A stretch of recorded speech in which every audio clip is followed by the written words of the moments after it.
Thank you Jesus. Hallelujah. Praise the Lord. దేవుని పరిశుద్ధ నామమునకు మహిమ కలుగును గాక. ప్రభువైన యేసుక్రీస్తు నామములో మీ అందరికీ శుభములు, స్వాగతము తెలియజేస్తున్నాను. దేవుడు మిమ్మల్ని సమృద్ధిగా దీవించును గాక. నేను మీ pastor C N Rao Paul, rise and shine ministries. ఈ యొక్క సమయంలో 365 అనుదిన ధ్యానములు, భయపడకుడి అనే ఒక శీర్షికలో ప్రభువు మాట్లాడుతున్నాడు. భయపడకుడి, జడియకుడి, దిగులు పడకుడి, కలవరపడకుడి అని ప్రభువు మనతో సెలవిస్తున్నాడు. దేవునికి స్తోత్రం కలుగును గాక. మనము భయపడేవాడు ఏమీ చేయలేడు. కాబట్టి మనము భయపడుటకు దేవుడు మనకు పిరికితనము కల ఆత్మను ఇవ్వలేదు. దేవుడు మనకు శక్తిని, ప్రేమను, ఇంద్రియ నిగ్రహము కలిగిన ఆత్మను మాత్రమే ఇచ్చాడు. పిరికితనము కలిగినది ఒక ఆత్మ, అది ఇట్స్ ఎ స్పిరిట్. అది చిన్న బల్లికి, పిల్లికి, ఇంకా అన్నిటికీ భయపడతా ఉంటుంది. అదొక ఆత్మ. ఆత్మ నిన్ను ప్రతి విషయంలో భయపెడుతూ ఉంటుంది. ఏ విషయం వచ్చినా వారిని, కొంతమంది చీకటిని చూస్తే, కొంతమందిని ఒంటరితనము, లోన్లీనెస్లో భయపడతూ ఉంటారు. ఆ కొంతమందిని చూస్తే వారు ఒంటరిగా ఉంటే భయపడతూ ఉంటారు. కొంతమంది నీడని చూసి భయపడతూ ఉంటారు. ఆ కొంతమంది చీకటిని చూసి భయపడతూ ఉంటారు. ఇలాగూ అనేక రకాలైనటువంటి భయాలు ఉన్నాయి.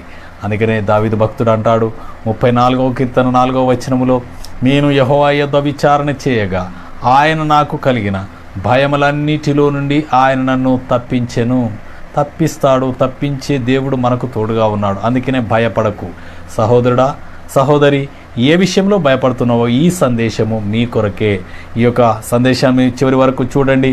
చివరి ప్రార్థనలో మీరు ఏకీభవించి మీ భయములో నుండి విడుదల పొందాలని ప్రేమపూర్వకంగా నేను మిమ్మల్ని ఆహ్వానిస్తున్నాను. దేవునికి స్తోత్రం కలుగునుగా. ఈ దినం మీకా గ్రంథము 7వ అధ్యాయము 8వ వచనం. నా శత్రువా, నా మీద అతిశయింపవద్దు. నేను క్రింద పడినను తిరిగి లేతును. నేను అంధకారమందు కూర్చున్నను, యెహోవా నాకు వెలుగుగా నుండును. హల్లెలూయా. దేవునికి మహిమ కలుగును. This is the positive statement. Hallelujah. శత్రువుతో మాట్లాడుతున్నాడు, ఎనిమితో మాట్లాడాడు. నువ్వు కూడా, ఏయ్ you enemy, you Satan, you demon, you unclean spirit, you spirit of oppression and depression, disappointment, listen my voice, you enemy అని మాట్లాడాలి. హల్లెలూయా. దయ్యం అనగానే భయ భయ భయ భయ భయ భయపడతా ఉంటారు. రోడ్డు మీద వెళ్తూ ఉంటే నిమ్మకాయలు కనబడతాయి, కొడుగుడు కనబడితే, అదేంటి ఎండుమిరపకాయలు కనబడితే కదా ఎక్కడ లేని భయం. దాని నుంచి ఇంత దూరం నుంచి ఇలాగపోతా. సాతానే నిన్ను చూసి భయపడుతుంది. Why? Because you are the child of the God. నువ్వు దేవుని కుమార్తెవు, దేవుని కుమారునవు. నిన్ను చూసి సాతాను భయపడుతుంది. నీలో ఒక గొప్ప వెలుగున్నది. అందుకని మత్తయి సువార్త 5:14లో, మీరు లోకమునకు వెలుగై ఉన్నారు. నీ లోపల ఒక వెలుగు ఉన్నది. ఆ వెలుగును చూసి భయపడుతుంది సాతాను. నువ్వు దాన్ని చూసి భయపడతావు. అందుకనే భయపడద్దని చెప్తున్నారు. నువ్వెవరో తెలుసుకోగంతే. దేవునికి స్తోత్రం కలుగును గాక. నువ్వు తెలుసుకోకుండా నువ్వు భయపడితే లాభం లేదు. కాబట్టి నా శత్రువా, మై ఎనిమీ, లిజన్. నా మీద అతిశయపడదు. Don't pride on me. నా మీద ఏమాత్రం గర్వపడకు, అతిశయపడకు. వై? బికాజ్ 7 సార్లు నేను పడినను, నేను క్రింద పడినను తిరిగి లేతును, నేను క్రింద పడినను తిరిగి లేస్తాను. ఎవరు లేపుతారండి? దేవుడు లేపుతాడు. నువ్వెవరవు? దేవుని కుమార్తెవు, దేవుని కుమారునవు. Don't be worry for anything. He never leaves you, he never forsaken you. Hallelujah. యుగ సమాప్తి వరకు సదాకాలం ఆయన నీకు తోడుగా ఉన్నాడు. He will lift you up. నువ్వు కింద పడితే అక్కడనే అయిపోయింది, నీ చాప్టర్ క్లోజ్ అని అనుకోకు. చెప్పు శత్రువుకు. అందుకే ఇక్కడ శత్రువుకు చెప్తున్నాడు, నా శత్రువు నా మీద అతిశయపడద్దు, నేను క్రింద పడినా తిరిగి లేస్తాను. ఎందుకు లేస్తానంటే నా ప్రభువు లేపుతాడు. నా ప్రభువు నన్ను లేపుతాడు, అంతే. నా మీద అతిశయపడవద్దు అని చెప్పేసి అంటున్నాడు. దేవునికి స్తోత్రము కలుగును గాక. మంచిది. ఈ యొక్క సమయంలో ప్రభువు మనల్ని లేవనెత్తుతాడు. అంధకారంలో కూర్చున్నాను, యెహోవా నాకు వెలుగుగా ఉండును. He is our light. Our Lord Jesus Christ is the sun of righteousness. నీతి సూర్యుడండి. మలకి గ్రంథము 4:2లో, నీతి సూర్యుడు, ఆయన రెక్కల కింద మనకు ఆరోగ్యం ఉన్నది. ఆ నీతి సూర్యుని యొక్క కిరణాలు మనలో ప్రకాశిస్తున్నాయి, మన మీద ప్రకాశిస్తున్నాయి. The rays of righteousness shines upon us. Hallelujah. దేవునికి మహిమ కలుగునుగా. అందుకని never be afraid. Don't be afraid. Take courage. నువ్వు కింద పడినా తిరిగి లేస్తావు, ఎందుకంటే ప్రభువు నీ చేయి పట్టుకుంటున్నాడు. చూడండి ఆ మాట 41వ అధ్యాయం యెషయా గ్రంథం, ఐజయా 41:10, 41వ అధ్యాయము 10వ వచనం. ఇక్కడ చూడండి, భూ దిగంతముల నుండి నేను పట్టుకొని దాని కొనలలో నుండి పిలుచుకొనిన వాడా, నీవు నా దాసుడవనియు నేను నిన్ను ఉపేక్షింపక ఏర్పరచుకొంటిననియు నేను నీతో చెప్పియున్నాను, నీకు తోడయ్యున్నాను, అందుకే నువ్వు క్రింద పడ్డా నేను లేపుతాను. హల్లెలూయా. ఇంకా చూడండి, భయపడకము, నేను నీ దేవుడనై ఉన్నాను, దిగులు పడకము, నేను నిన్ను బలపరుతును, నీకు సహాయము చేయువాడను నేనే, నీతి అను నా దక్షిణ హస్తముతో నిన్ను ఆదుకొందును. హల్లెలూయా. ఎంత చక్కని మాటలండి. హల్లెలూయా. మనం కింద పడితే లేవమని కాదు, లేస్తాం. మనం ఏం భయపడని అవసరం లేదు. కింద పడితే అదే భూస్థాపితం అని అనుకోకండి. హల్లెలూయా. లేపుతాడు దేవుడు. ఎన్నిసార్లు లేపుతాడు? 7 మార్లు, అంటే సంపూర్ణ సంఖ్య. ఒకసారి చూడండి ఆ మాట 24 సామెతలు 16వ వచనంలో, నీతిమంతుడు 7 మార్లు పడినను తిరిగి లేస్తాడంట. ఎవరు లేపుతారు? నీతిమంతుని ఎవరు లేపుతారు? నిన్నెవరు లేపుతారు? నన్నెవరు లేపుతారు? ఎవరు లేపుతారు? దేవుడే లేపుతాడు. దేవునికి స్తోత్రము కలుగునుగాక. సామెతల గ్రంథం 24:16వ వచనం, నీతిమంతుడు 7 మార్లు పడినను తిరిగి లేచును. లేపుతాడు, ఎందుకంటే వాడు నీతిమంతుడు. నీతిమంతుడు జారి కింద పడితే మళ్ళీ దేవుడు లేపుతాడు. అలాగే 7 మార్లు లేపుతాడు, అంటే సంపూర్ణంగా లేపుతాడని అర్థం. ఆపత్కాలమందు భక్తిహీనులు కూలుతారు, వాడు పడ్డదంటే ఇక లేవడు. అంతే. కొంతమందిని చూస్తే తెలిసిపోతుంది. హల్లెలూయా. దేవునికి స్తోత్రము కలుగునుగాక. అలాగే చూడండి 107వ కీర్తన 107:10,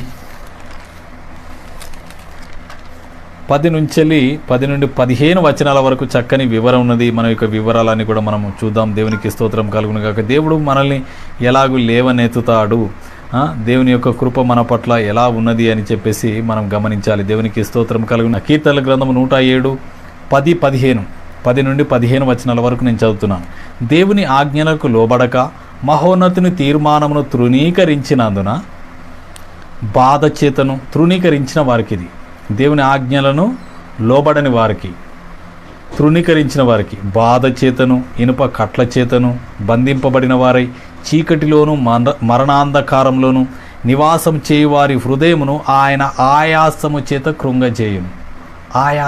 ఆయాసం ప్రతిదీ కూర్చుంటే లేవాడు, ప్రతిదీ ఆయాసం ప్రయాసం, ఇదే పోరాటం. అలాగే చేస్తాడంట. అలాగే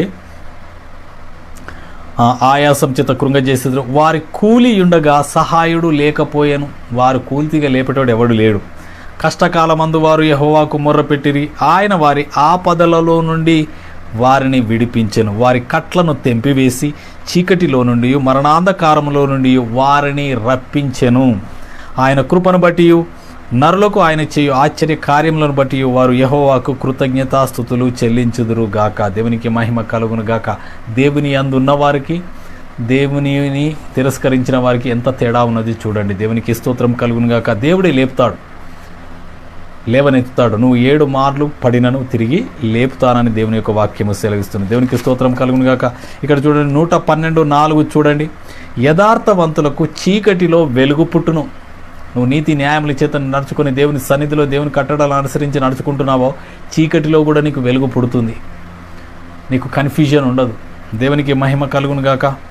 అందుకనే యెషయా గ్రంథం చూడండి 9:2లో, యెషయా గ్రంథం 9:2, చీకటిలో నడుచు జనులు గొప్ప వెలుగును చూచుచున్నారు. అవునండి, నీ వెలుగు ప్రకాశించాలి, నీ వెలుగు ప్రకాశించాలి. దేవునికి స్తోత్రం కలుగును గాక. మనం కూర్చున్న దగ్గరనే మనం పడ్డదంటే ఇక మనది లేసు లేదు అనేది కాదండి. నీ వెలుగు ప్రకాశించాలి, అందుకనే నువ్వు లేవాలి. అందుకని ప్రభువు నిన్ను 7 మార్లు పడినను తిరిగి లేపుతానంటున్నాడు. You have to shine. అందుకనే రైజ్ అండ్ షైన్ అనే మినిస్ట్రీ పేరును దేవుడు నాకు ఇచ్చినాడు. నేను ఏదేదో పేరు పెడదాం అనుకున్నా, కానీ దేవుడు అన్నాడు కదా, నోరు మీరు అవన్నీ కాదు, నేను చెప్తాను, ఆ పేరు పెట్టు అన్నాడు. పెట్టాను. ఇప్పుడు నాకు అర్థమవుతుంది ఎంతమందిని లేవనెత్తుతున్నాడు దేవుడు అనేది. God wants to raise the people, to shine the people all over the world. హల్లెలూయా. దేవుని మహిమ ప్రకాశించుచున్నది. దేవునికి స్తోత్రము కలుగును గాక. ఇక్కడ చూడండి, అందుకని చీకటిలో నడుచు జనులు గొప్ప వెలుగును చూచుచున్నారు. I'm reading Isaiah 9th chapter 2nd verse. మరణ ఛాయ గల దేశ నివాసుల మీద వెలుగు ప్రకాశించుతున్నది. మరణంలో హాస్పిటల్లో ఉండి ఇప్పుడు అప్పుడు డాక్టర్లు చేతులు ఎత్తేస్తారు, మాకు తెలియదు అంటారు, సంతకాలు తీసుకుంటారు, మీ ఇష్టం అంటారు, బిల్లులన్నీ దొబ్బుతారు, అన్నీ చేస్తారు. మళ్ళీ లాస్ట్కు దేవుని మీద భారం వేయండి, ప్రార్థన చేసుకోండి అంటారు. దేవునికి స్తోత్రంగా. మరణ ఛాయలు గల దేశ నివాసుల మీద వెలుగు ప్రకాశించిన గాడ్స్ గ్లోరీ వారి మీదకి దిగి వస్తుంది, వారు స్వస్థత పొందుతారు. దేవునికి స్తోత్రము కలుగును గాక. కాబట్టి మనం ఏమాత్రం కూడా భయపడకూడదు. ఇక్కడ చూడండి 49:9 చూడండి, ఐజయా 49:9 మార్గములలో వారు మేయుదురు, చెట్లు లేని మిట్టల మీద వారికి మేపు కలుగును, వారి యందు కరుణించువాడు వారిని తోడుకొని పోవును, నీటి బుగ్గల యొద్ద వారిని నడిపించును. కాబట్టి వారికి ఆకలి అయినను దప్పిక అయినను కలగదు, ఎండమావులైనను ఎండ అయినను వారికి తగలదు. నా పర్వతములన్నింటినీ త్రోవగా చేసేదను, నా రాజమార్గములు ఎత్తుగా చెయ్యబడును. హల్లెలూయా. దేవునికి స్తోత్రము కలుగును గాక. దేవుని యందు ఉండి నువ్వు నిలబడితే దేవుడు ఎన్ని గొప్ప దీవెనలు ఇస్తాడో చూడండి. నీ వెలుగు ప్రకాశించాలి, నువ్వు పడినను తిరిగి లేస్తావు, లేవాలి. అందుకనే చాలామంది ఎలా లేస్తారు ఏంటిది అని చెప్పేసి అనుమానం వ్యక్తం చేస్తారు. అనేక మంది అక్కడ పాత నిబంధనలుగా చూసినట్లయితే ఇక్కడ ఇలాగ జారిపడ్డారు, అలాగైనారు, ఇలాగైనారు, నీతిమంతుడు 7 మార్లు పడినను తిరిగి లేస్తాడు. కానీ ఈ లోకంలో ఈ కాలంలో చూసినట్లయితే పాపంలో పడిపోతున్నారు. పాపానికి సాతాను ప్రేరేపిస్తుంది. Satan always tempts you, the tempter will tempts you. నేను పాపంలో పడద్రోయాలని నేను తీసుకొస్తుంది, ఎడ్జ్ వరకు తీసుకొస్తుంది, ఇక్కడ వరకు మెల్లగా ఇక్కడ తీసుకొచ్చి ఇట్లా నెట్టేసి ఆ జిగట గల దొంగ ఊబిలో నేను నెట్టేస్తుంది. దేవునికి స్తోత్రం కలుగును గాక. నెట్టేసి కథ అది వెళ్ళిపోతుంది అంతే, దానికి ఏం కాదు, నిన్ను నాశనం చేయడమే దాని టాస్క్. కాబట్టి అందుకనే యూ కెనాట్ టెంప్ట్ కాకూడదు. అందుకనే దేవుని యందు నిలిచి ఉండాలి. దేవునికి స్తోత్రం కలుగును గాక. మనం ఏం చేయాలంటే ఆ యొక్క టెంప్టర్ వేసే ఆ టెంప్టేషన్స్ను మనము తప్పించుకోవాలి. తప్పించుకొని ఒకవేళ నువ్వు పొరపాటున ఏదైనా తప్పు, పాపము, శాపము ఇంకేదైనా చేసినట్లయితే ప్రభు వైపు తిరగాలి, ప్రభు యుద్ధకు పరిగెత్తుకొని రావాలి. అంతే తప్ప ప్రభు యుద్ధ నుండి పారిపోకూడదు.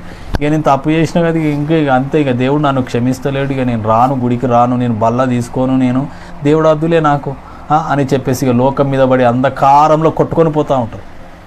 కాదండి, దేవుని యొద్దకు పరిగెత్తుకొని రావాలి, ఆయన నిన్ను క్షమిస్తాడు. కృపాసనం యొద్దకు మనం పరిగెత్తుకొని రావాలట. ఈ మాట చూడండి, హెబ్రీ పత్రిక 4వ అధ్యాయం 16వ వచనం చూడండి.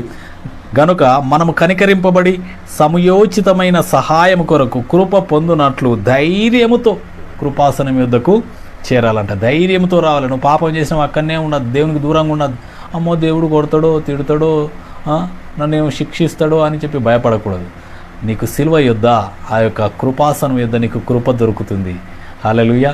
దేవునికి మహిమ కలుగును. అట్టి కృపను పొందుకొని మనం పడ్డ దగ్గరనే ఉండకుండా నేను క్రింద పడినను లేస్తాను అనే విశ్వాసం ఉండాలి. నీ శత్రువు చెప్పాలి, ఓ ఎనిమి లిజన్ నా మాట విను, నేను క్రింద పడినా లేస్తాను, నా దేవుడు నన్ను లేపుతాడు అని చెప్పేసి విశ్వాసంతో మనం దాన్ని సాతాను శత్రువును ఎదుర్కొనాలని దేవుని నామంలో మీకు తెలియజేస్తూ ప్రార్థన చేసుకుందాం. థ్యాంక్ యూ లార్డ్, నీకే వందనాలు చెల్లించుకుంటున్నాం. ఈ యొక్క తని సమయంలో మీ కృపను బట్టి కనికరమును బట్టి వందనాలు స్తోత్రాలు చెల్లించుకుంటున్నాం. మీ ఆత్మను కుమ్మరించండి, మీ అభిషేకంను కుమ్మరించండి తండ్రి. నేను క్రింద పడినను తిరిగి లేచెదను అని చెప్పేసి శత్రువుతో చెప్పే ధైర్యమును మాకు దయచేయండి. ఓ శత్రువా, నా మీద నీవు అతిశయపడకూడదు, నేను క్రింద పడినను తిరిగి లేచదని సెలవిచ్చినాను. దేవునికి స్తోత్రం కలుగునుగా. అట్టి ధైర్యం కలిగి మేము ముందుకు సాగిపోవాలి. పరిశుద్ధాత్మ మాకు సహాయం దయచేయండి, దీవించి ఆశీర్వదించి మీరు మహిమ పొందమని యేసు నామమున ప్రార్థిస్తున్నాను తండ్రి. ఆమేన్. God bless you. దేవుడు మిమ్మల్ని సమృద్ధిగా దీవించును గాక. ఈ కార్యక్రమాన్ని లైక్ చేయండి, షేర్ చేయండి, అలాగే మీ సాక్ష్యములను తెలియచేయండి. అలాగే చూసినట్లయితే మీ యొక్క సాక్ష్యములను, ప్రార్థన అవసరతలను కూడా కామెంట్ రూపంలో తెలియజేసి ఈ యొక్క పరిచర్య కొరకు ప్రార్థించాలని, సహకరించాలని కోరుతూ ఉన్నాను. దేవునికి మహిమ కలుగును గాక. దేవుడు మరి ఒక ఎపిసోడ్లో మనం కలుసుకునే పర్యంతం దేవుని కృప మనందరికీ తోడై ఉండి నడిపించును గాక. ఆమేన్. God bless you.